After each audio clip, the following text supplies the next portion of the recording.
Well, you wouldn't believe I have recorded this intro maybe like 15 times. And I don't know why. I'm still always just freaking out to be able to talk in front of a camera. Nobody's here watching me, but yeah. Anyway, okay, let's start. 1, 2, 3.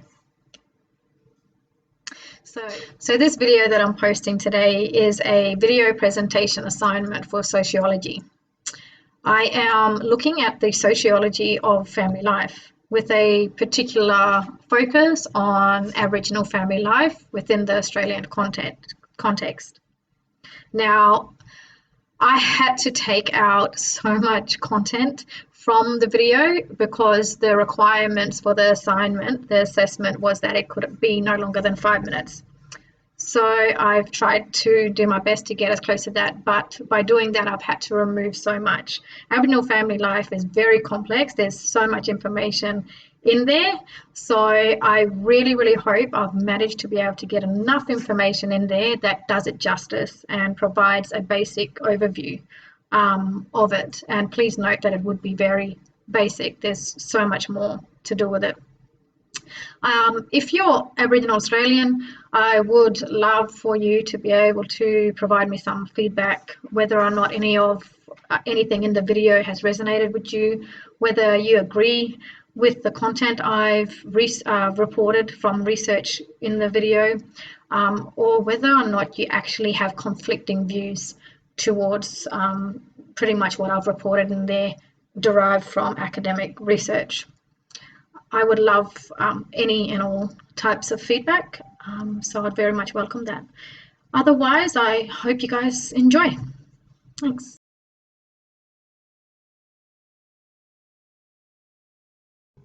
Sociologists Van Kraken and others suggest that there is an assumption that only one type of family lies at the center of people's experiences in modern industrial societies.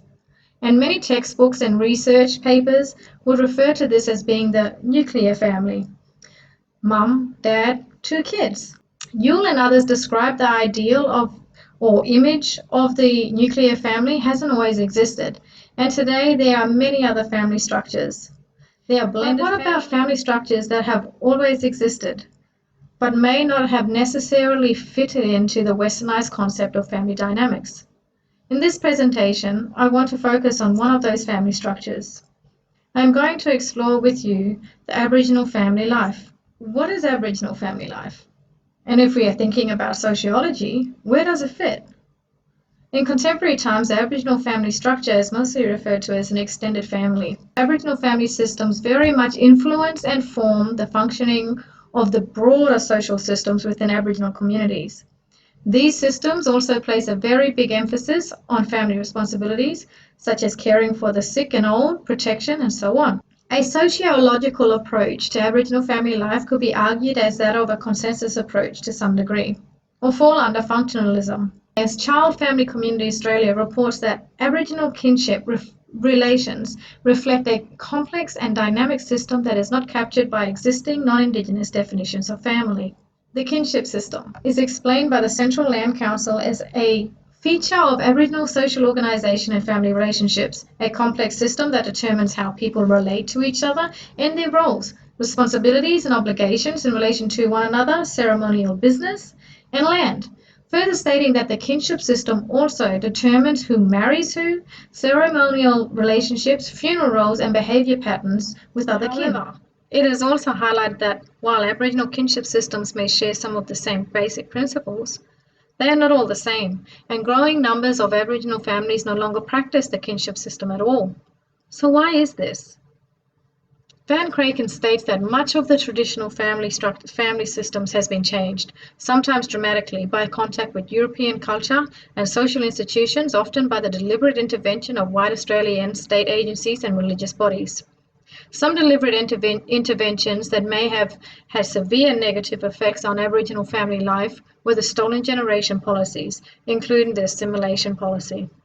Some of the significant and irreversible effects of the stolen generation policies have created for Aboriginal people and their families, as highlighted by Jens Croft from the Creative Spirits, are the inability to bond with family, family becoming strangers, difficulties parenting, birthplaces, family history, family trees lost and untraceable. Croft goes on to write of survivors of the stolen generation. He states that removal from their families affected all aspects of their lives. Some are still searching for their parents, others never succeeded as parents themselves and turned to substance abuse. Many feel that they are living a life surrounded by ghosts. As you can imagine, these have forced major changes on the Aboriginal family life. Some major key points of changes to the Aboriginal family structure post-colonisation have been highlighted by Faye Gale from her research between 1966 and 1980. The areas she highlights are 1. The increase in intermarriage, 2. Declining marriage rates, and 3. Household structure and mobility. Nevertheless, modern Aboriginal family life has shown strength in adversity and have much to celebrate. The Australian Institute of Family Studies have made positive observations about modern Aboriginal family life, such as the fact that despite the adversity, Aboriginal families are increasing. Aboriginal identity is sustaining through family life, and Aboriginal social structures and families are still continuing traditional ways of childcare. The Aboriginal family life has complexity, variety, differences, and are not all the same, but have a fundamental connection to kinship and land.